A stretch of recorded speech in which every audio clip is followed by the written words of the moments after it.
ప్రపంచ రక్తదాతల దినోత్సవం సందర్భంగా జంగారెడ్డిగూడెం పట్టణంలోని ఏరియా ప్రభుత్వాసుపత్రిలో పీవీఎస్ ఫౌండేషన్ ఆధ్వర్యంలో రక్తదాన శిబిరాన్ని ఏర్పాటు చేశారు. ఈ శిబిరంలో పలువురు రక్తదాతలు పాల్గొని రక్తదానం చేశారు. వార్తలు ముగించే ముందు ముఖ్యాంశాలు మరొకసారి. ఈ సందర్భంగా ఆసుపత్రి సూపరింటెండెంట్ డాక్టర్ బేబీ కమల మాట్లాడుతూ ప్రతి ఒక్కరూ రక్తదాతలుగా మారి ప్రాణదాతలు కావాలని కోరారు. అనంతరం PVS foundation chairman Paladugula Venkata Suresh ను సత్కరించారు.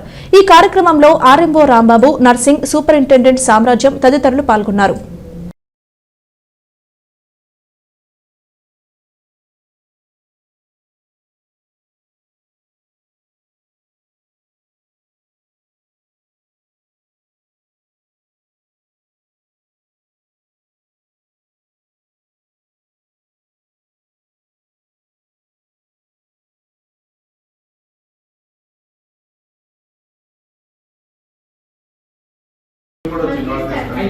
చేస్తారు.